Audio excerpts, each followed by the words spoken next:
हम लोग श्रीमद् भागवतम के तीसरे स्कंद के 29वें अध्याय के 11वें और 12वें श्लोक को पढ़ेंगे और इस पर आज दूसरा सत्र है। यहाँ पर निर्गुण भक्ति के बारे में पढ़ना है। दरवाजा बंद कर देंगे वेदवादी, आप बंद कर दीजिए।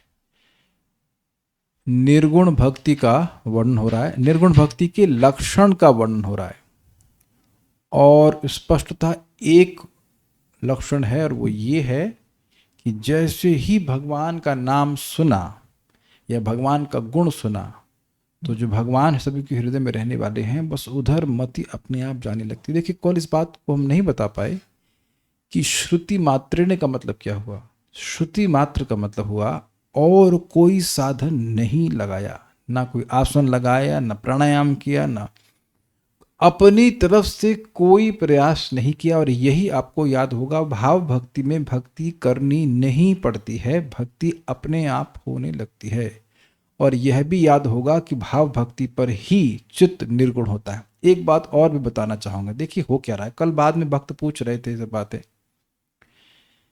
जब हम साधना भक्ति कर रहे हैं तो हमारा चित्त निर्गुण नहीं हुआ है, लेकिन हम निर्गुण वस्तु का सेवन अपने चित्त को निर्गुण करने के लिए कर रहे हैं। There is no other motivation.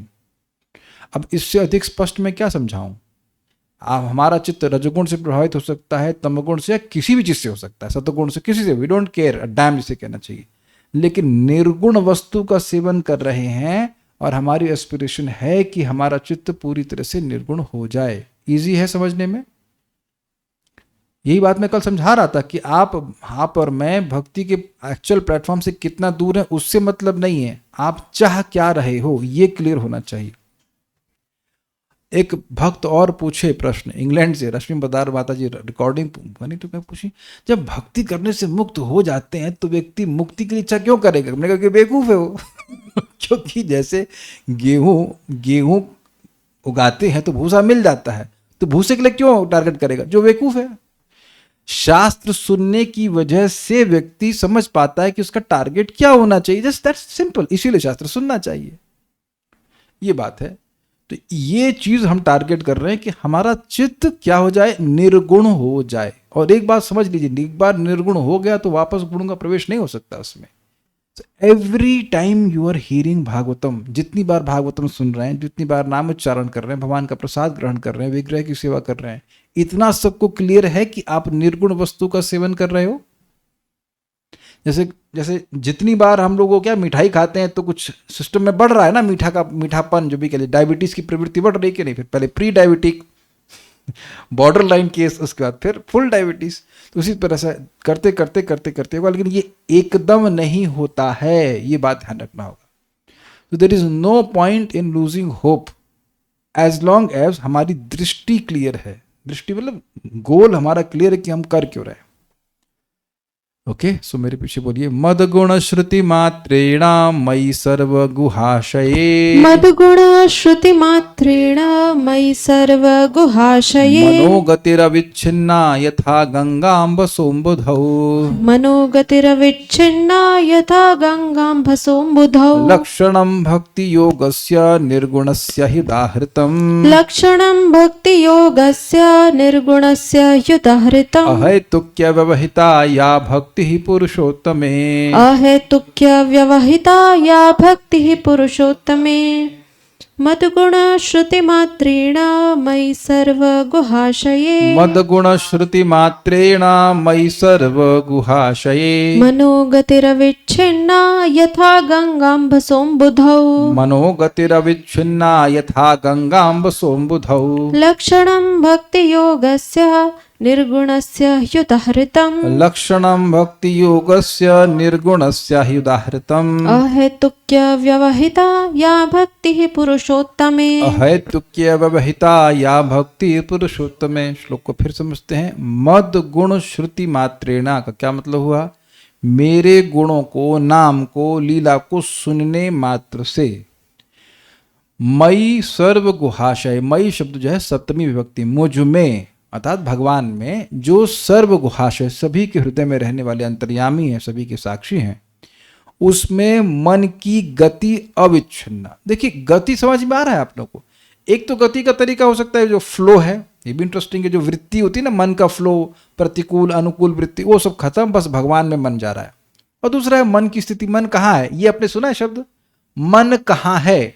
Where is the mind situated right now. तो मन की गति मतलब मन की स्थिति कहाँ है?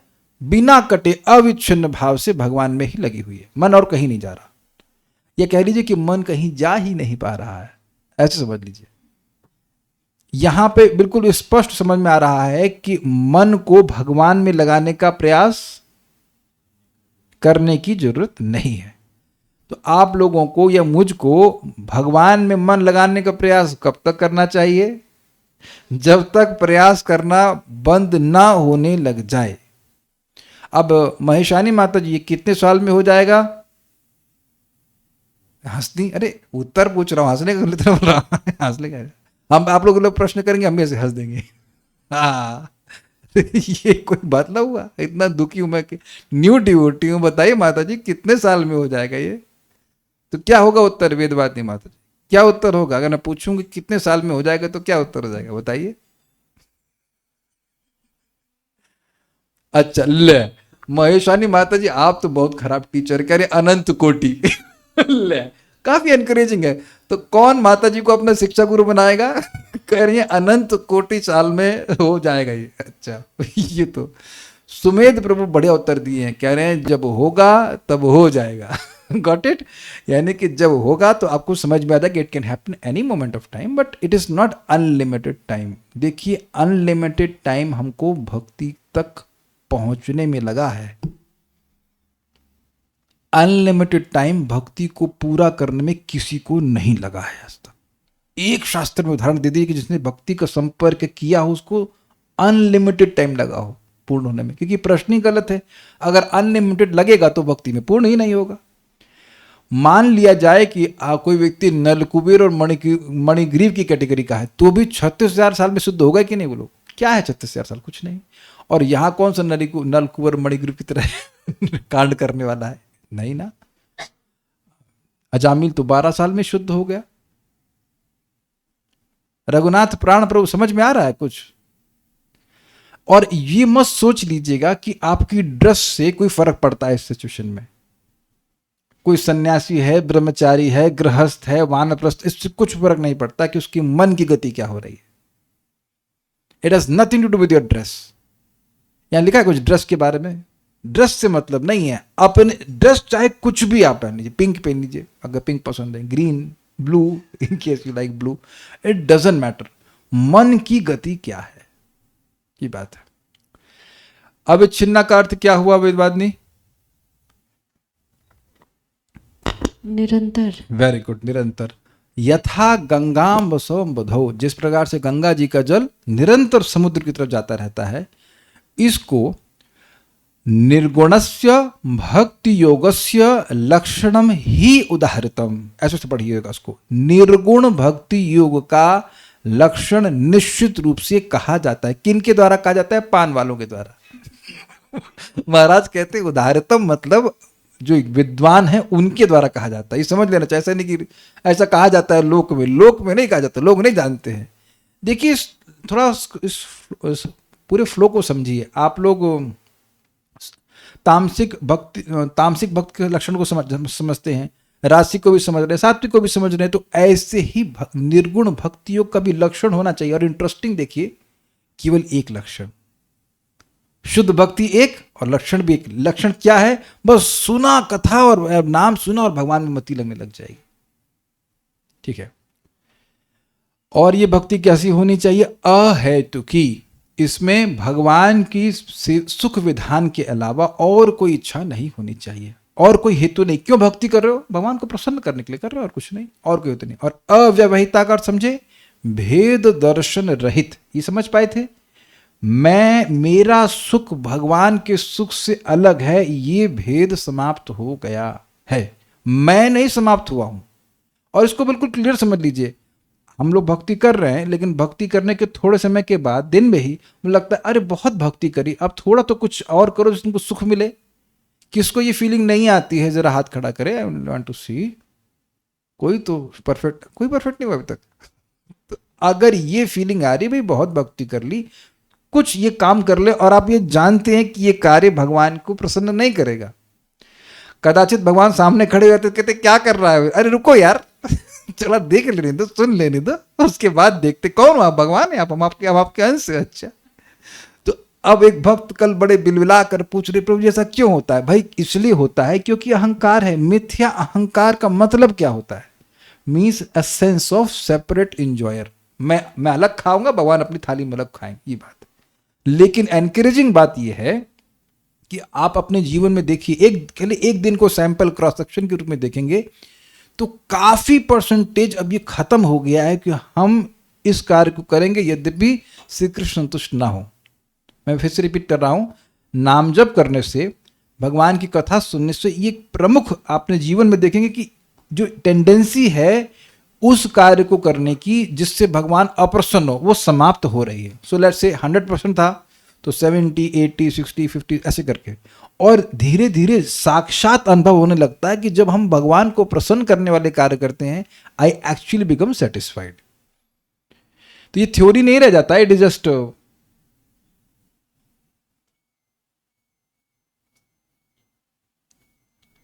आपके लिए एक रियलाइजेशन हो जाता है। उसको प्रभा समझाते हैं कि भगवान का नाम उच्चारण करते रहने से व्यक्ति को क्या रियलाइजेशन होता है कि उसके एकमात्र प्रेमास्पद कौन है? श्री कृष्ण। प्रेम इज सर्विस, ये बात है। तो धीरे धीरे करके व्यक्ति अहेतु की प्लेटफॉर्म पे चला जाता है। आगे हम पढ़ते हैं। श्रीधरी, किंतु निर्गुणा भक्ति तो केवल एक ही प्रकार की होती है। तो किंतु कहां से आ गया? देखिए, 3 प्रकार के भक्तों का वर्णन किया तो उनके द्वारा संपादित भक्ति भी 3 प्रकार की हो जाएगी। तो अब कह रहे हैं कि भाई, क्षमा कीजिएगा, किंतु का मतलब है कि जो सगुणा भक्ति होती है, जो गुणों के अंतर्गत होती है, वो कितने प्रकार की होती है? वो 81 प्रकार की होती है। और एक्चुअली 81 क्या, वो अनेक प्रकार की होती है। इट इज इनफाइनाइट टाइम्स कह सकते हैं, क्योंकि हर व्यक्ति का चित्त एक प्रकार का नहीं होता है, ठीक है। लेकिन मोटा मोटा कह लीजिए कि 81 प्रकार की होती है। लेकिन शुद्ध भक्ति तो एक ही प्रकार की होती है। कुछ श्लोक गीता का याद आ रहा है आपको? व्यवसायात्मिका बुद्धि एक कुरु नंदना बहुशाखा ही अनंताश्च अनंताश्च बुद्धयोर अव्यवसायी नाम। याद आ रहा है श्लोक? ठीक है। तो उसको मद गुण श्रुति इत्यादि 2 श्लोकों में बताते हैं कि निर्गुणा भक्ति क्या होती है। मेरे गुणों के श्रवण मात्र से मुझ पुरुषोत्तम में मन की जो गति बनी रहती है, प्रवाह बना रहता है, उसे ही निर्गुण भक्ति योग का लक्षण कहा गया है। इजी अब समझाने की जरूरत नहीं है। अविच्छिन्ना का अर्थ है निरंतर, अर्थात बिना किसी व्यवधान के, बिना किसी रोक के। लक्ष्य इसमें एक और क्लियर करूंगा कि रुकावट हो तब भी नहीं रुकता। मैंने समझाया था, गंगा जी का एग्जाम्पल है। गंगा जी के सामने पत्थर उत्थर आ रहे हैं लेकिन और उछाल बढ़ जाता है। मैं एग्जाम्पल देता हूं। प्रहलाद महाराज जी को, भगवान के शुद्ध भक्त हैं, वो पॉलिटिक्स के बारे में उनको सुनाया गया, लेकिन वो पॉलिटिक्स में मति नहीं लग रही है। वो बार बार ये सोच रहे हैं कहाँ ये फालतू की बात कर रहे हैं, ये दुश्मन है, ये दोस्त है, क्या बात कर रहे हैं, सब तो भगवान के अंश हैं। आप समझे मेरी बात? Did you get this point? उसने षंड और अमर के वो भगवान की बात नहीं कर रहे हैं, भगवान की बात नहीं कर रहे हैं तो भी मति भगवान की तरफ जा रही है। आप देखो कि आप भी अपने जीवन में देख लीजिए कि आप कोई रिश्तेदार आ गया, कुछ भी व्यक्ति, रिश्तेदार नहीं मतलब एनीवन, कोई भी व्यक्ति आया और वो भौतिक बात कर रहा है, तो आपको भौतिक बातों का स्मरण नहीं होता। डिपेंडिंग इफ योर कॉन्शियसनेस कैसी है, आपको लगता है क्या ये व्यर्थ की बात कर रहे हैं, इतनी देर में तो भगवान की बात करते हैं, कितना अच्छा होता है कि नहीं। यहां तक कि कोई भक्त भी आके ऐसे करने लग जाते हैं। तो आप जान रहे हैं कि ये चीज होती है। और यहां तक कि कुछ भौतिक बात भी सुनते हैं तो धीरे धीरे करके जब कॉन्शियसनेस प्योर हो जाएगी तो वो भी भगवान का स्मरण कराएगी। मतलब जितना रोका जाएगा नाम जप करने से, भक्ति करने से, कुछ व्यवधान आएगा तो भी भगवान की स्मृति होने लगती है। This is how it is there. क्योंकि जैसे भक्ति अहेतु हुई, अहेतु मतलब कोई भौतिक हेतु नहीं है। जब किसी भौतिक हेतु से भक्ति नहीं हो रही है तो कोई भौतिक हेतु उसको रोक भी नहीं सकता। Is it sinking? क्या ये क्लियर हो रहा है? जैसे मान लीजिए मैं संतान प्राप्ति के लिए भक्ति कर रहा हूं, अब नई संतान नहीं हुई या कुछ भी कारण से नहीं हो रही या नहीं मिल रही तो मैं नहीं करूंगा भक्ति। लेकिन जब भक्ति करने का कोई भौतिक कारण है ही नहीं, मैं उस तरह से भक्ति कर रहा हूं, तो अब भौतिक कारण उसको रोक कैसे सकता है? Is it sinking? ये बहुत गंभीर बात है। क्यों? देखिए, अहेतुकी भक्ति अगर है तो अब आप ये नहीं कह सकते कि मैं स्त्री हूं तो भक्ति नहीं कर सकती, या पुरुष हूं या गरीब हूं या कुछ भी हूं। आज भी हम तुलसी अर्पण जब भगवान को कर रहे थे तो मैंने कहा तुलसी तो बहुत सस्ती आती है। मैंने सस्ती क्या, उगा लीजिए पेड़, फ्री की आ रही है। जल अर्पण करना, कौन व्यक्ति यहां इतना गरीब है कि जल भगवान को नहीं दे सकता, बताइए। और अद्भुत बात है कि भगवान का आग्रह भी है, ये नहीं कहीं करना में तो जल दे दिया अब हमको पानी नहीं चाहिए, उनको सब जगह का पानी चाहिए। श्यामली माता जी का भी चाहिए और रस्तोगी जी दिए पानी, कुछ प्रतीक प्रभु कुछ दिए जल भगवान, हाँ दिए, आप क्या भी पानी पिएंगे वो। भक्ति सुंदर में बड़ा स्पष्ट लिखा है, Krishna has a sincere desire to accept पत्रम पुष्पम फलम तोयम फ्रॉम हिज डिवोटी। उनको बड़ा आग्रह है कि हमारा भक्त दे, वो वेट कर रहे हैं, देगा देगा देगा, लाइक दिस। सबके यहाँ पंगत में बैठे हैं, खिलाएगा खिलाएगा खिलाएगा। तो आप ये नहीं कह सकते हैं कि आप इंजीनियर हैं, डॉक्टर हैं, या कुछ भी डेजिग्नेशन के अंतर्गत नहीं। देखिए, इसकी गलत अंडरस्टैंडिंग क्या है कि मैं बीमार हो गया तो प्रभु जी हमारी भक्ति में दिक्कत हो जाती है। ये बात नहीं बोली जा रही। भाई, बीमार हो गए तो भक्ति में दिक्कत होगी ही, क्योंकि जिस उपकरण से भक्ति करनी वो दिक्कत हुआ। लेकिन अहेतु का मतलब है उपाधि का हेतु नहीं होना चाहिए। Does that make sense? तो उपाधि के से व्यवधान नहीं होगा। ये बहुत बार लोग सोचते हैं कि हम तो पढ़े लिखे नहीं है तो भक्ति कैसे करेंगे। तो भाई, भगवान को अर्पण करने के लिए तो आप हरे कृष्ण मंत्र तो बोल ही सकते हैं, क्या कठिनाई है। ध्रुव महाराज क्या पढ़ के गए थे? ध्रुव महाराज तो अनंत बेटा स्कूल भी नहीं गए थे, होम स्कूलिंग भी नहीं हुई उनकी, तब भगवान को मिल गया। कितना प्रबल बात है। जिस बच्ची की कोई पढ़ाई नहीं हुई है वो भगवान को प्राप्त कर गया। अब बताइए। तो उम्मीद है कि बात समझ पा रहे हो कि व्यवधान का मतलब क्या हुआ। लक्षण शब्द स्वरूप का बोधक है, मतलब सुना ना स्वरूप लक्षण, तो उसका स्वरूप लक्षण, तटस्थ लक्षण। तो स्वरूप लक्षण क्या है, या जो भी लक्षण क्या है, कि बस मन भगवान में जा रहा है। ठीक है। अहेतुकी भक्ति का अर्थ है निष्काम भक्ति, स्पष्ट है। अव्यवहिता का अर्थ है भेद दर्शन से रहित। समझा दिया मैंने। ये कुछ समझ में आया था आपको? वेदवादी समझ में आया था? ये जो समझ में आया वो बताइए। ये भेद दर्शन से रहित का क्या मतलब है? मतलब वो सोच रहे हैं कि उसके भगवान का सुख, उसका सुख भगवान के सुख से अलग नहीं है। हाँ, यही बात कि हाँ, उसका सुख भगवान के सुख से अलग नहीं है, ये भावना रखना। भगवान सुखी तो मैं सुखी, ये बात। ठीक है। सारार्थ दर्शनी देवानाम गुणलिंगानाम 3.25.32। इस श्लोक में, पूरा मैं नहीं रखा हूं, इस श्लोक में निर्गुणा भक्ति का वर्णन भगवान पहले कर चुके हैं। तो देवानाम गुणलिंगानाम आनुश्रविक कर्मणाम इत्यादि श्लोक था। इस इत्यादि श्लोक में वर्णित निर्गुणा भक्ति को सहजता से समझाने के लिए पुनः वर्णन करते हैं। आप लोग से अनुरोध है, अगर चाहे तो श्लोक को पढ़ लीजिएगा और आप देखेंगे कुछ कठिन लगेगा समझने में, लेकिन यहां निर्गुण भक्ति का लक्षण समझने में कठिनाई है कुछ नहीं। जैसे भगवान के बारे में सुना, अगर तुरंत मन का एब्जॉर्प्शन वहां पे हो रहा है तो आप निर्गुण अवस्था को पहुंच गए। अगर अभी प्रयास करना है तो नहीं पहुंच पाए, सिंपल सी बात है। मद गुण श्रुति मात्रेण, मेरे गुण या लीला के श्रवण मात्र से ही किसी प्रकार के फला अनुसंधान के बिना, ये अर्थ है। मतलब भगवान में मन इसलिए लगे, ये सब नहीं, सुना और लगा। मैं एग्जाम्पल देता हूं, जैसे कि आइए माता जी, जैसे आइसक्रीम खाता है व्यक्ति तो मन उसमें एटलीस्ट उस समय के लिए अब्जॉर्ब हो जाता है ना। किसी को पता है कि आइसक्रीम में कौन से विटामिन होते हैं? आपको पता है? नहीं होता। आप देख रहे हैं, just for taste, is it not? खाने पीने में तो एटलीस्ट कुछ समय के लिए मन लग जाता है कि लग जाता है। और कभी कभी, या मिठाई में क्या होता है, कौन से विटामिन होते हैं? ये मैसूर पाक में बेसन है हो, हाँ, तो प्रोटीन के लिए खाती होंगी आप, है ना? हाँ, प्रोटीन के लिए। वेदवादी प्रोटीन के लिए खाती हैं मैसूर पाक, टेस्ट के लिए खाते हैं नॉट। तो जो खाने में अच्छा लगता है वो उधर बस खाया और मन लगा कि नहीं लगा, खट से लगने लग जाता है। अब तो समझ में आ रहा है वहां कोई फल क्या मिलेगा इसका, वो सब नहीं, वो रिसर्च नहीं होती, इसलिए बोल रहे। एक वक्त तो बोल रहे रिफाइंड ऑयल के विटामिन नहीं, मान लो रिफाइंड में नहीं बने, घी में बने तो भी वी डोंट थिंक। अगर मैं कहूं कि आप ऐशगार्ड का जूस पीजिए तो वहां पे फल का अनुसंधान होगा ना कि क्यों पिए, तो भाई वो अमृत है, वो एनर्जी देता है, ये है फलाना ढिमकाना, तो 1000 तरह के हेतु बताएंगे तब भी लोग नहीं पिएंगे। मैं कहूँ लौकी का जूस पीऊँ, मैं क्या पीऊँ, दूसरों को बोलूँ, मैं खुद ही नहीं पी रहा हूँ, कोई सूप पियो, ये पियो। जैसे तरुण कृष्ण बोलते हैं प्रभु जी परवल की सब्जी और विलेपी खाइए, तो मैं क्या बोलूँगा, क्यों, तो क्या फायदा होगा। तो जब आप सोच रहे हैं कि क्या फायदा होगा तो वो अहेतु नहीं कहा जाएगा। Is it okay, it is so tasteful, निर्गुण भक्ति सो टेस्टफुल कि वापस ये नहीं सोच रहे हैं कि हम भगवान में मन लगाएंगे तो हमारा फायदा क्या होगा, मन अपने आप जा रहा है।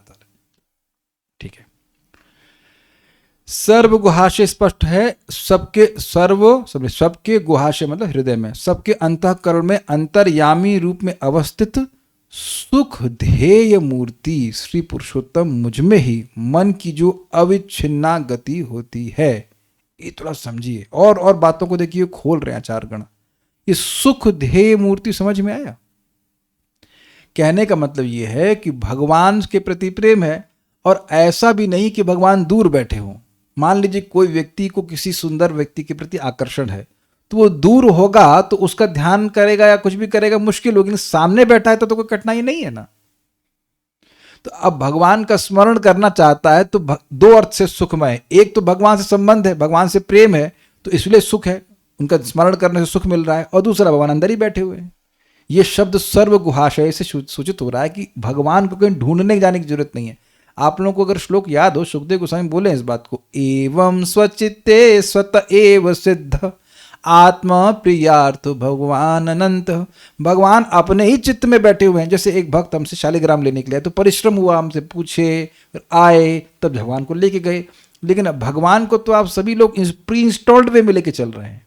सभी लोग के हृदय में भगवान हैं। तो सुख के दो अर्थ हुए, एक तो पहले से बैठे हैं, उनको ढूंढने की कोई जरूरत नहीं है, और दूसरा उनका ध्यान करने में सुख अनुभव होता है। देखिए, किसी का ध्यान करने में दुख अनुभव होता है, इसका अनुभव आप लोग को है कि नहीं, ये मुझे समझाना पड़ेगा।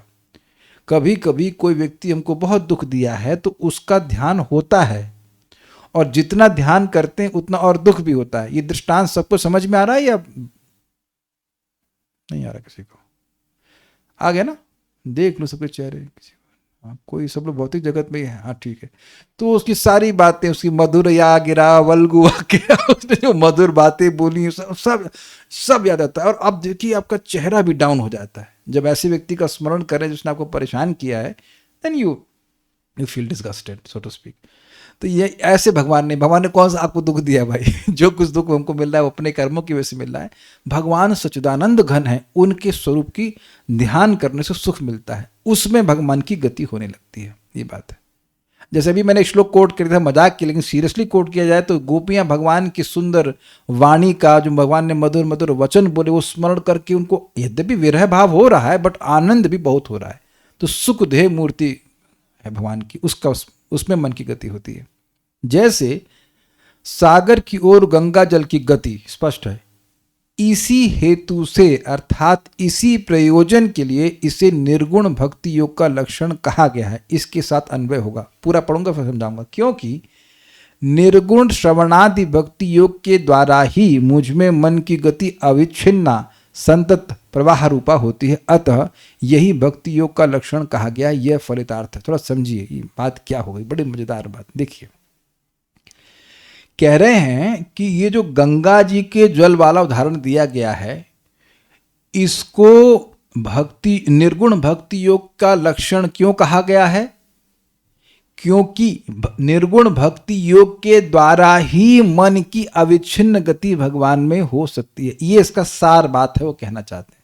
बाकी अगर लैंग्वेज ना समझ में आई हो, इतना समझ लीजिए कि जब तक भाव भक्ति को नहीं प्राप्त होंगे, हम अगर सोचें अब जहां जहां बैठे हैं वहां मन भगवान की तरफ भागने लग जाए तो ऐसा असंभव है। Is it okay? जो मन की अविच्छिन्न गति हम इच्छा करते हैं कि जहां चाहे हम बस हर क्षण भगवान का स्मरण कर सकें, that is only possible from भाव भक्ति। भाव भक्ति के स्तर पर ही ऐसा होगा कि आप निरंतर भगवान के बारे में सोचेंगे। उससे पहले उम्मीद भी मत कीजिए। डोंट एक्सपेक्ट दैट, यानी कि कुछ ना कुछ गुणों का प्रभाव रहेगा, कुछ कुछ कृष्ण की विस्मृति हो जाएगी। ये बात अलग है कि जैसे जैसे भक्ति में प्रगति करते जाएंगे तो भगवान की स्मृति बढ़ती जाएगी। लेकिन अगर आप 100% की बात कर रहे हैं तो फ्रॉम भाव भक्ति।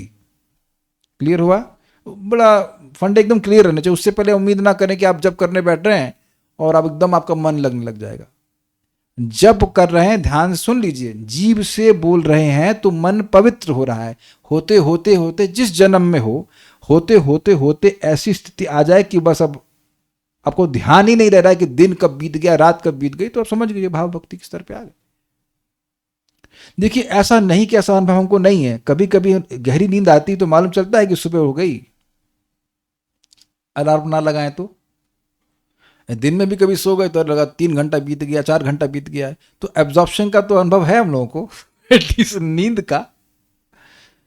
तो लाइक दैट आप इसीलिए आप देख चुके हैं कि विदुर जी हैं, उद्धव जी बात कर रहे हैं, पूरी रात बीत गई, उनको पता नहीं चल रहा भगवान के बारे में बात करे जा रहे हैं, ना खाने की सुध है, ना प्यास की सुध है, या कुछ भी नहीं है। तो ये समझना चाहिए कि ये सब भाव भक्ति ऑनवर्ड्स, उसके बाद प्रेम भक्ति है जो भी आगे स्टेजेस उसमें होता है, उससे पहले नहीं होता। लेकिन भाई यही सब चीज़ प्राप्तव्य है, यही सब चीज़ें प्राप्त करने के लिए मनुष्य जीवन प्राप्त हुआ है। इसको जरा एक व्यतिरेक में भी देख लीजिए कि इस जगत में जहां जहां मन लगाने का प्रयास करते हैं, जब वो वस्तु प्राप्त हो जाती चाहकर भी वहां मन नहीं लगता है। लैंग्वेज समझ में आई मेरी? जिस चीज के लिए खूब ध्यान करता है कि ये मिल जाए मिल जाए, जब उसको प्राप्त हो जाता है तब नहीं चाहिए नहीं चाहिए। यही एक्सपीरियंस अनादिकाल से होता आ रहा है। Why to repeat it? आप देखिए, मैं सिंपल उदाहरण दे रहा हूं कि कोई जॉब के लिए मरता है, जॉब चाहिए जॉब चाहिए जॉब चाहिए, और जब जॉब मिल जाता है तो फिर वो उसको केवल ढोता है। जहां किसी को कोई विरोध हो तो आप बताइएगा मेरे को।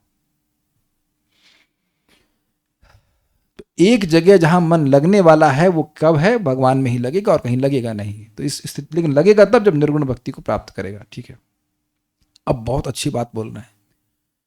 जैसे समुद्र द्वारा अपनी तरंगों के द्वारा लौटाए जाने पर भी जलराशि की समुद्र की ओर ही गति होती है, उसी प्रकार मेरे द्वारा भी पारमेष्टित्व, पारमेष्टित्व का मतलब होता है ब्रह्मा जी का लोक देने से। सार्ष्टी मतलब भगवान के समान ऐश्वर्य, सालों के मतलब भगवान का लोक आदि फलों के द्वारा प्रलोभित होने पर भी उस भक्त की गति मुझ में ही अर्थात भगवान में ही होती। कितना सुंदर अर्थ है। कुछ कैच किया आप लोगों ने?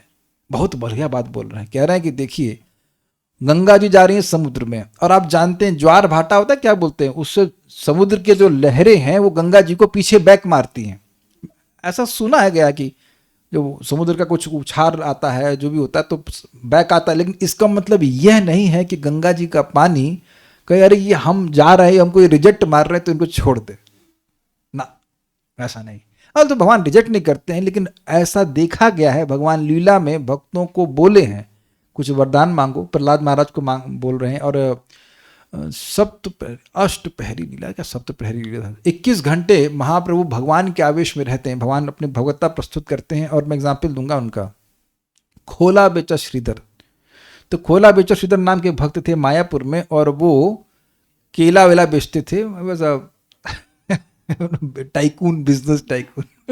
अब केला का पत्ता बेचे कितना ही पैसा कमाएंगे, उसमें 50% गंगा जी की पूजा में लगाते थे। तो उनकी ऐसी थी धोती, मतलब जहां फट जाती तो गांठ बांध लेते, मतलब बड़े गरीब आदमी, लेकिन नाम में इतना रुचि की पूरी रात चैंटिंग करते थे। तो आप समझ रहे हैं कि मन की गति भगवान की तरफ जा रही, वो देख नहीं रहे 12 बज गया क्या, नहीं, डजंट सी लाइफ, और दिन में अपना जो काम करते हो।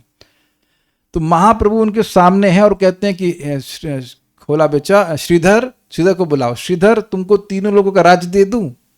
अब देख रहे प्रलोभन दे रहे हैं कि नहीं, तुमको 3 लोगों का राज्य चाहिए, ये चाहिए तुमको, ये चाहिए वो दे दो, मुक्ति चाहिए, हमें कुछ नहीं चाहिए। हर दिन 2 घंटा महाप्रभु उनसे जाकर झगड़ा करते। उनका प्राइस वैसे भी कम होता, लेकिन रोज जाके कहते तुम्हारा प्राइस बहुत ज्यादा है तो मुझे कम में दो। फिर कहते फ्री में दो, मैं ब्राह्मण हूं। तो क्या वो कहते कह रहे मैं महंगा लगा रहा हूं तो कहीं और से दो, नहीं तुम ही दो। तो 2 घंटा भगवान लड़ाई करते, झगड़ा करते, और उस झगड़े का रस का ही वो आस्वादन करना चाहते। तो वही बोल रहे हैं कि हम चाहते हैं कि हमारे वह ब्राह्मण बालक हमेशा मेरे पास आए, हमसे झगड़ा करे। अब आपके सामने सारष्टी मिल रही है, ऐश्वर्य मिल रहा है, वैकुंठ का, लेकिन भक्त कुछ नहीं चाहिए। अब समझ में आ गई है? तो इसलिए एग्जाम्पल दे रहे हैं कि मन की गति बस भगवान के नाम रूप गुण लीला में जा रही, उन्हें कुछ और नहीं चाहिए। तो उससे अंदाज लग सकता है कि कितना संतोष देने वाला है भगवान का नाम, भगवान की कथा लीला इत्यादि। कुछ समझ में आ गई? बहुत अच्छा एग्जाम्पल दिया। ब्रह्मा जी बना दें, कुछ बनना है, कुछ नहीं बनना, आई एम जस्ट सेटिस्फाइड। आगे कह रहे हैं, गंगा जी का एग्जाम्पल क्यों दे रहे हैं? इस प्रकार गंगा जल के साथ दृष्टांत के द्वारा भक्त मन की द्रवीभूतता, शीतलता, पवित्रता, जगत पूज्यत्व आदि कही गई। एक एक शब्द को समझे, क्या तो टीका करे गई है। देखिए, भाव भक्ति के स्तर पर भक्त का हृदय मसृण्य अर्थात पिघल जाता है, गीला हो जाता है। तो अब जैसे गंगा जी का जल लिक्विड फॉर्म में है, ऐसे ही भक्त का हृदय यानी कॉन्शियसनेस लिक्विड है। लिक्विड है तभी तो भगवान की तरफ द्रवीभूत होगी। भाई सिल्ली हो बर्फ की तो कहीं रख दीजिए तो ना बहने वाली है कहीं। तो इसलिए गंगा जी के जल से तुलना कर रहे हैं, एक बात। फिर दूसरा, शीतलता। देखिए, शुद्ध, ये आप लोग को अनुभव होगा कि शुद्ध भक्तों का संगत हो, महान भक्तों की संगत होती है तो एटलीस्ट कुछ समय के लिए उनकी संगत में व्यक्ति के मन में शीतलता आती है।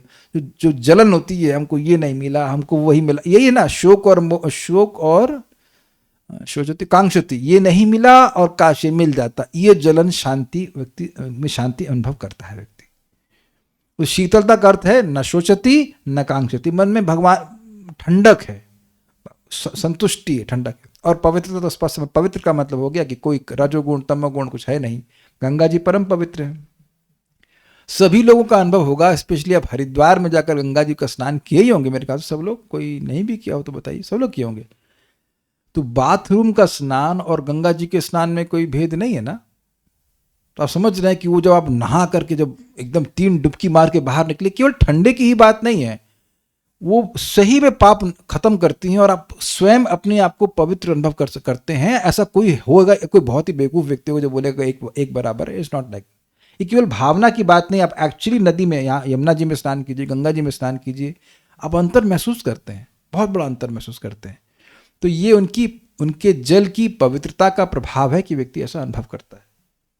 आपने सुना ही होगा ये श्लोक, ये जरा फैन ऑन कर दीजिएगा, दर्शने पवित्र करो ए तुम्हार गुण।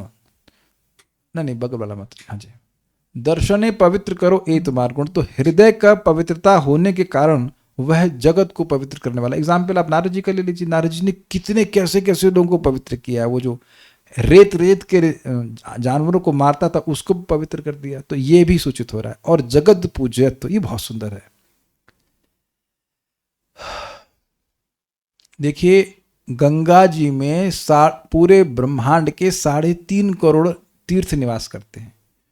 गंगा जी के जल को कोई भी धार्मिक व्यक्ति पूजा करता है, सम्मान करता है। तो ऐसा जिस भक्त का हृदय है जो निरंतर भगवान की तरफ जा रहा है, तो वो जगत के लिए पूजनीय हो जाता है। कोई एग्जाम्पल याद है? श्रील प्रभुपाद जी, पूरे विश्व में प्रभुपाद जी की आराधना हो रही, तो क्यों हो रही है?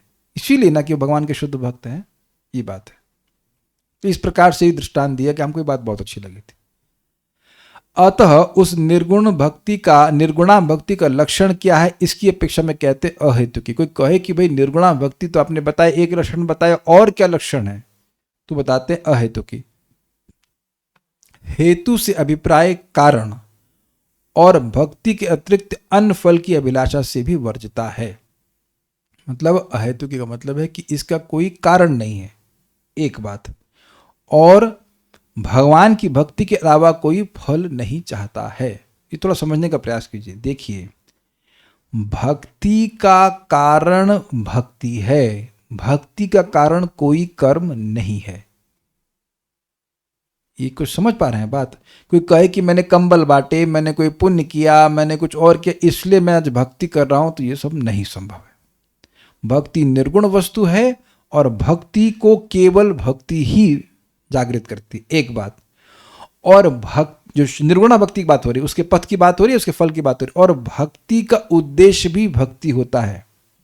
जो निर्गुण भक्ति की बात कर रहे हैं, तो जो व्यक्ति साधना कर रहा है, जो निर्गुण भक्ति के पथ पर है, उसकी भक्ति का केवल एक उद्देश्य है कि मेरे हृदय में भगवान की भक्ति जागृत हो जाए। वो ना वो मोक्ष चाह रहा है, ना वो हिंसा, ना और कोई चीज, जो भी उद्देश्य वो नहीं है। इसलिए अहेतुकी कह रहे हैं। एक हेतु, आप किस हेतु से कार्य कर रहे हैं? तो हेतु के 2 अर्थ हैं, प्रयोजन एंड कॉज। तो कह रहे ना तो भक्ति के अलावा इसका कोई कारण है और न ही भक्ति के अलावा इसका उद्देश्य है। इसको और डिटेल में समझना है तो आपको 1.2.6 को पढ़ना सुनना पड़ेगा, लेकिन समय होगा तो मैं यहाँ पे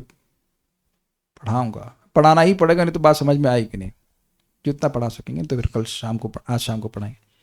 स्वप्रकाशत्व और स्वाभाविक फल रूपत्व के कारण यह ज्ञान और योगादि के समान नहीं है, यह भाव। अब ये क्या हुआ, ये इसी बात को समझा रहे हैं। देखिए, स्वप्रकाश का मतलब है कि अपने स्वयं से प्रकाश देना। जैसे सूर्य को, संगीता माता जी, सूर्य को आप किसके प्रकाश से देखती हैं? मैं ऑप्शन देता हूं, ट्यूबलाइट, माचिस की लाइट, स्वयं। Got it?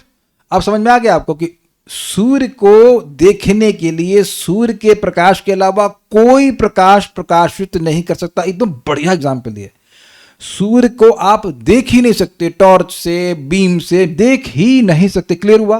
तो सूर्य को देखने का कारण क्या है? वेदवादी सूर्य है। तो भक्ति को प्राप्त करने का कारण क्या है? भक्ति है। अब समझ में आ गया? एकदम क्लियर। और स्वाभाविक फल स्वरूप क्या है? भक्ति का जो हम बात कर रहे हैं, जो निर्गुणा भक्ति का पथ है, भक्ति करने से क्या होता है? भक्ति उत्पन्न होती है। ऐसा नहीं है कि कुछ और उत्पन्न करने के लिए भक्ति की जाए, अपने आप भक्ति उत्पन्न होने लगती है। तो कहेगा नाम में रुचि कैसे प्राप्त हो? नाम जब करते रहिए हो जाएगी रुचि अपने आप। ऐसा नहीं है कि नाम नहीं करने से नाम में रुचि हो जाएगी। जैसे कई बार लोग बोलते हैं प्रभु जी कथा समझ नहीं आती है। अच्छा, तो नहीं आने से नहीं समझ में आ रही है, और नहीं आने से समझ में आने लग जाएगी। तो आप सुनते सुनते देखेंगे कि बात समझ में आने लग जाएगी, बल्कि एक पॉइंट पे आपको बहुत आसान लगेगा कि कुछ तो कॉम्प्लिकेटेड है ना, इजीली है। तो ये बात है। मतलब भक्ति प्राप्त करने के लिए आप भक्ति करते रहिए, अपने आप ही भक्ति बढ़ती चली जाएगी, ये अर्थ। ठीक है? नोट, भक्ति का कारण भक्ति है और भक्ति का फल भी भक्ति है। ज्ञान के लिए शुद्ध अंतःकरण की अपेक्षा होती है और ज्ञान का फल मुक्ति है। तो ज्ञान का फल ज्ञान नहीं है, ज्ञान का फल मोक्ष दे रहे हैं। मोक्ष प्राप्त करने के बाद जो ज्ञान के साधन किए जाते हैं वो सब समाप्त। लेकिन भक्ति कर रहा है तो अब वैकुंठ या गोलोक जाकर भी भक्ति ही करेगा। कुछ समझ रहे हैं? जैसे मैंगो है तो हरा मैंगो पीले मैंगो का कारण नहीं है, वो केवल उसकी परिपक्वता की अवस्था है। The green mango is not the cause of yellow mango और राइट मैंगो, वो केवल उसकी परिपक्व अवस्था है। समझ रहे हैं बातें? ये बहुत बहुत मजेदार बातें हैं। देखिए, जैसे चीनी से आप बहुत कुछ चीज बनाते हैं, मान लीजिए रसगुल्ला बनाए तो चीनी अपने स्वरूप से समाप्त हो जाती है, लेकिन आप मैंगो देखेंगे तो मैंगो वैसा ही रहता है, बस पीला हो जाता है। मतलब पीला मीन्स परिपक्व, मीठा हो जाता है। अच्छा, वेदवादी, कच्चे आम का भी कुछ महत्व है या नहीं है? बोलिए बोलिए, बता दीजिए। काहे मंगवाई थी सब्जी हम जब मार्केट गए थे? माइक पे बताइए। उससे अचार बनता है। मैंने प्रश्न पूरा बताया नहीं। और कच्चा आम तो खट्टा है ना, तो यूजलेस है। तो अब ये बहुत बड़ी बात है। क्यों बड़ी बात है? आप कहोगे कि हमको अभी भक्ति का सुख नहीं मिल रहा, तो ठीक है, कच्चे आम है, अमिया है आप, लेकिन अमिया ही तो आम बनेगी। करेला भी बन जाता है आम। करेला जैसे आम बन ही नहीं सकता, अमिया से ही आम आता है, उसी प्रकार से भक्ति से भक्ति आती है। भक्ति करते रहिए, परिपक्व हो जाएंगे। आप इसी जीवन में देखेंगे कि जिस चीज को आप करने के बारे में सोच भी नहीं सकते थे, उसके बारे में कहेंगे ये तो बहुत आसान है। जैसे मैं एग्जांपल देता हूं, हमने पहली बार देखा एडवर्टाइजमेंट, मतलब मंदिर के बाहर लगा था 4:30 बजे मंगल आरती। नहीं, 4:30 बजे मंगल आरती कैसे करेगा व्यक्ति? 3:45 तो उठना पड़ेगा भाई, कैसे होगा? हम तो जीवन में कभी उठे नहीं थे। अब 3:45 तो लेट है भाई। बहुत से लोगों को लगने लगा होगा ना 3:45 लेट है। 3:45, 4 o'clock इज वेरी लेट। और ये इसी जीवन में देख रहा हूं। मैं आपको बता रहा हूं कि मैं पिछले जन्म से पिछले जन्म की बात नहीं कर रहा हूं, सन 2003 की बात कर रहा हूं, और आज 2026 है। और ऐसा नहीं कि अब 23 साल लगे मुझे से उठने में। It doesn't take much time, it is very fast. भक्ति का ट्रांसफॉर्मेशन बहुत फास्ट है, अगर की जाए तो, अगर करी जाए तो। हमसे बात कहां से आ गई है? कहां से आ गई सब बात? हम बात कर रहे थे, हाँ हाँ वो हाँ, मैं खाली बोल रहा था कि अलग अमिया और आम अलग फल नहीं है, खाली परिपक्वता की भेद है। लेकिन ज्ञान ज्ञान व्यक्ति अभ्यास कर रहा है, ब्रह्मचर्य का पालन कर रहा है, इंद्रिय संयम कर रहा है, ये कर रहा है, खूब तपस्या कर रहा है, लेकिन कब तक? जब तक उसको मोक्ष नहीं मिल जाता। सायुज्य मुक्ति मिल गई तो वहां कौन साधना कर रहा है, वहां कौन ज्ञान का अभ्यास कर रहा है? क्लियर हुआ? मैं एग्जाम्पल देता हूं आपको। जैसे हम लोग बस पकड़ते हैं तो बस प्रयोजन नहीं है, बस साधन है। और जैसे ही हमारा डेस्टिनेशन आता है तो जितने आग्रह से आपने बस पकड़ी, उतने ही आग्रह से बैग पकड़ के भाग लेते हैं वहां से। फिर नहीं देखते कि बस वाले को पानी मिल रहा है कि नहीं, कुछ नहीं होता ना। You don't look at it. यही ज्ञान की मतलब पोजीशन है कि साधना कर रहे हैं और साधना करते जब परफेक्ट हो गए तो अब उस साधन से कोई मतलब नहीं। क्लियर? लेकिन आप स्पष्ट जानते हैं कि इस समय हरे कृष्णा कर रहे हैं तो गोलोक में भी हरे कृष्णा करेंगे। इस समय भगवान कुछ अर्पण कर रहे हैं, फल फूल आदि, तो गोलोक में भी करेंगे। इस समय भगवान की कीर्तन कर रहे हैं, जो भी भक्ति का साधन कर रहे हैं वो गोलोक में करेंगे। बस अंतर ये है कि वो आस्वादनीय हो जाता है। बहुत सिंपल है। आप लोग प्लीज सब्जी मार्केट जरूर जाइएगा और मैंगो खरीदिएगा तो आपको दो ऑप्शन दिखाएगा, ग्रीन एंड येलो। तो आप जानते हैं कि ग्रीन वाला कुछ दिन रखेंगे तो हो जाएगा मीठा। वेदवाद ने एक्सपीरियंस शेयर करिए अपना। वो जो ग्रीन मैंगो हम लाए थे, क्या आपने मुझे खुद बताया था ना? बोलिए बोलिए, बताइए तो समझ में आ जाएगी बात। कुछ दिन बाहर रखा रहा तो मीठा हो गया, एकदम मीठा हो गया। वो कौन सा था? तोतापुरी था, कुछ तो था, वो केसर। था। तो अब आपने धैर्य रखा कि नहीं रखा? बोलिए बोलिए बोलिए, अरे माइक पे बताइए। रखा। हम इसलिए इनसे बुलवा रहे क्योंकि इनका धैर्य, मेरी तो चैंटिंग अच्छी नहीं हो रही, ये नहीं हो रही, वो रही। भैया थोड़ा, अमिया आंटी थोड़ा धैर्य रखो। आप अच्छे से भी भक्ति कर रहे हैं और अपराध रहित भी कर रहे हैं तो भी थोड़ा समय लगेगा ना। वो आम जो था ग्रीन, कोई अपराध तो नहीं कर रहा था, लेकिन 4 दिन तो लगा ना। आपने एक कथा सुनी है, लोकोक्ति सुनी होगी, सहज पकै सो मीठा होए, सुना है? आपको पता नहीं कभी भाग्य मिला कि नहीं, जो आम बिना उसमें केमिकल ना डाला जाए, और डाल का पका कहते हैं, डाल का खाइए, मजा आ जाता है। लखनऊ में हम लोग यहाँ कभी कभी, हम लोग बहुत पुरानी बात कर रहा हूँ, वो लोग थोड़ा महंगा होता था बट जैसे ये डाल का पका है, इसको हम पाल में नहीं पकाए। किसी को भाग्य मिला है सर दाल में पका होने का, सॉरी दाल में पकने का नहीं बोला, दाल में पके हुए आम खाने का? Super tasty, very tasty. तो वो वही भगवान से कनेक्ट रहिए, डाल में लगे रहिए, अपने आप पक जाएंगे। कुछ समझ रहे हैं बात? You just keep on chanting, अपने आप ही होने लग जाएगा। संघर्ष, वेदवादी सोचती है कि हमने संघर्ष कभी किया ही नहीं है ना, लेकिन अब मुझे संघर्ष याद नहीं है। ये बोल रहा हूं तो मैं बोल दे रहा हूं आपको, जब आपको ये भक्ति प्राप्त हो जाएगी, भगवान करे हो जाए, इसी जन्म में हो जाए, आपको ये याद बिल्कुल नहीं रहेगा कि आपने क्या संघर्ष किया है। ये मेरे शब्द नहीं है, सुखदेव गोस्वामी बोलते हैं कि जब तपस्वी जो तपस्या कर रहा है उसको तपस्या का फल मिलता है तो उसे तपस्या याद नहीं रहती। This is very very nice. इसलिए तपस्या से मत घबराइए। जो संघर्ष है आपका वो भगवान ने दिया है, सहर्ष थैंक यू बोल के स्वीकार कीजिए and you just keep on fight. नहीं तो भगवान के लिए क्या 1 सेकंड में शुद्ध कर देंगे, करते नहीं है। मैं यहाँ पे बोल रहा हूं तो बोल दूं इस बात को कि भगवान, जैसे ही आपने भगवान को स्वीकारा कि श्री कृष्ण आपकी शरण में है, उसी दिन से निवेदित आत्मा विचिकित्स तुम्हें, उसी दिन भगवान सोच ले कि करुणानिधि प्रभु को निर्गुण बनाऊंगा, लेकिन तुरंत नहीं। ये मजेदार है। शिल्पी माता जी, आपको पता है बात, भगवान ने ऑलरेडी टेंडर पास कर दिया है कि आपको निर्गुण बनाएंगे, लेकिन तुरंत नहीं। तो आप कहेंगे क्यों? Don't ask. उनका ये स्वभाव है कि धीरे धीरे कृपा देते, ऐसे तुरंत नहीं देते। फिर आप कहेंगे अरे तो भगवान तो बड़े चीप हैं, चलो भगवान तो प्राप्त हो गया, अब शिव जी को मिल प्राप्त, you know, you someone else. वो थोड़ा सा चाहते हैं कि भक्त थोड़ा सा अपना मतलब प्रयास करे। तो हम खाली बात कर रहे थे कि भक्ति साधन है और भक्ति साध्य भी है, ये बात समझा रहे हैं। ऐसे योग आदि भी हैं। भाई योग आदमी क्या करता है? व्यक्ति सिद्धि प्राप्त हो गई, खत्म कहानी। आप देखो कि जिसको कोई मान लो पानी में चलने वाली सिद्धि को प्राप्त करने के लिए साधना कर रहा है, stupid but is doing it. अब पानी में चलने की सिद्धि मिल गई तो बंद, अब वो साधना थोड़ा ना करेगा उसको। उम्मीद है कि बात समझ में आ गई। किंतु साधु संग और प्रेम के प्रथम और द्वादश भूमिकत्व के कारण दोनों के, अर्थात साधु संग या प्रेम के वास्तविक पक्ष में हेतुत्व या फलत्व नहीं हो सकता। अब इसको थोड़ा सा पढ़ाऊंगा, चलिए हम छोड़ दें क्या अब यहाँ इसको पढ़ाने के लिए, थोड़ा पढ़ा देता हूँ, फिर उसके बाद फिर रात शाम को पढ़ेंगे। ये टॉपिक बड़ा मजेदार है। नोट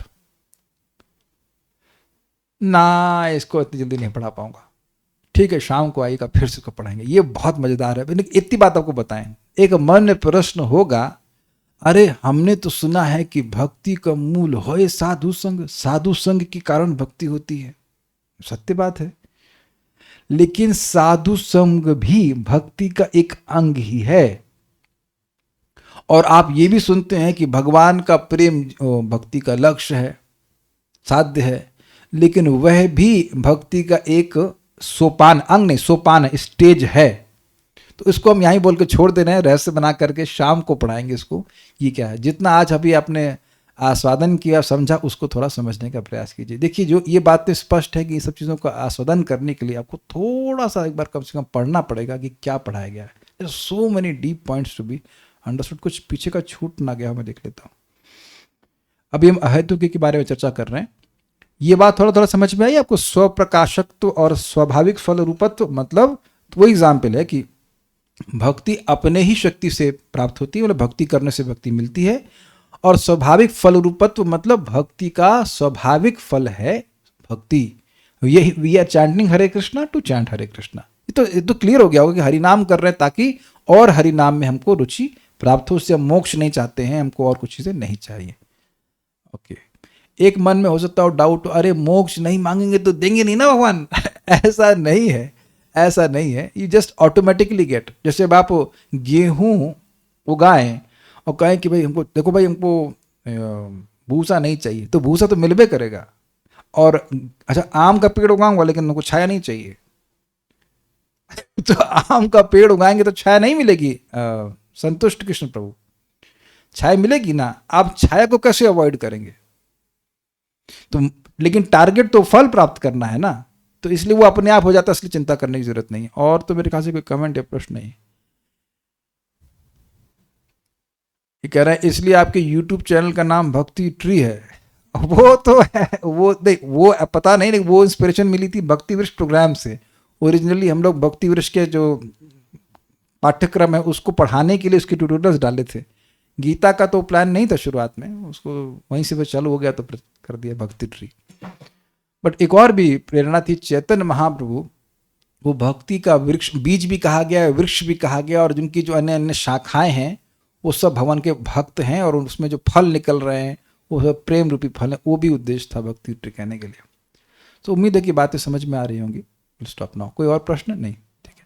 श्रीमद् भागवतम की जय, श्रील प्रभुपाद की जय, निताई गौर प्रेमानंदे।